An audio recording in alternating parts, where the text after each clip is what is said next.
You can't think you're gonna beat my guy coming with one thing, and it's wrestling. That guy's one-dimensional.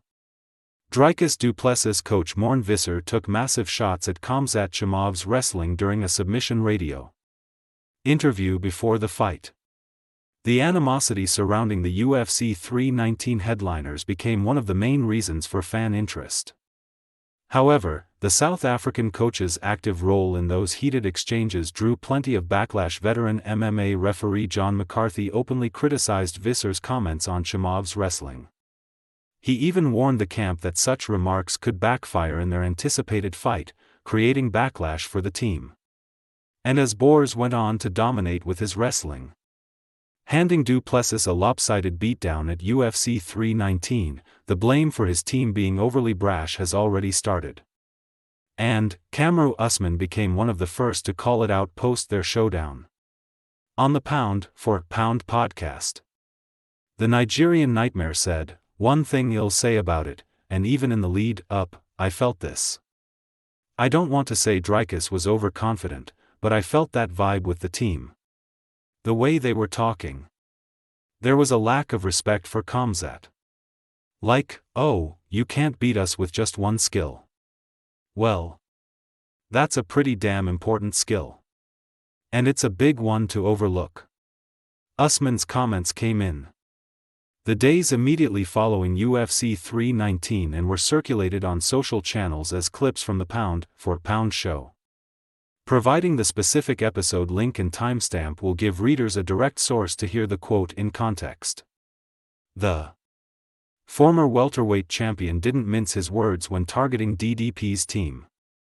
He even echoed Morne Visser's exact comments from the submission radio interview.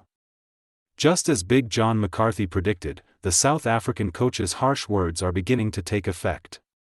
To add fuel, Armand Sarukian also shared footage of Stillknox breathing heavily on his stool after getting dominated by Chimaev. So yes, the repercussions of that comment have already started to show. Still, Dricus du Plessis and his camp have chosen to keep the heat alive. Even after a convincing loss, Visser insists the former champ only needs to fix a few mistakes from the fight, and he'll be ready to give Chimaev a real run for his money. Well, amid the ongoing backlash that Dricus du Plessis' team has been facing for being too overconfident ahead of the Khamzat Chimaev fight, Morne Visser still hasn't lost hope. The South African coach believes they only need to make some adjustments to Stillknox' arsenal before their next meeting. And they'd be ready to break Boers. In fact, they even erased the possibility of facing Rainier de Ridder in the process.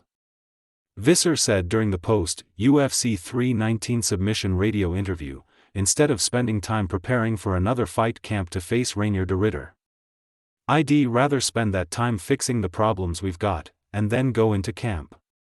I won't just take a fight because it's available. I want to fix this problem because we're going to face Khamzat, and I want to destroy him this time. For clarity, du Plessis won the middleweight title at UFC 297 against Sean Strickland in January 2024. He then defended it against Israel Adesanya in August 2024 and against Strickland again in a February 2025 rematch at UFC 312. He entered UFC 319 as the reigning champion before losing the belt to Chimaev. Dricus du Plessis has cemented his legacy in the middleweight division. As champion, he not only won the belt but defended it twice against Israel Adesanya and Sean Strickland. Naturally, in most cases, the UFC would grant an immediate rematch. However, this one feels tricky, as DDP didn't show much of his arsenal outside of that last-minute choke attempt on Chimaev. From a matchmaking standpoint, UFC President Dana White and the matchmakers now face a decision: do they book an immediate rematch with du Plessis, or test Chimaev against new blood? Names like Nasruddin Imavov and Caio Baralho have been floated on recent cards, and their outcomes could shape the division's direction. That said, what do you think? Does the former middleweight champ's camp being a little brash give them a mental edge? Or are they damaging themselves by going after Khamzat Chimaev with words? Let us know in the comments below.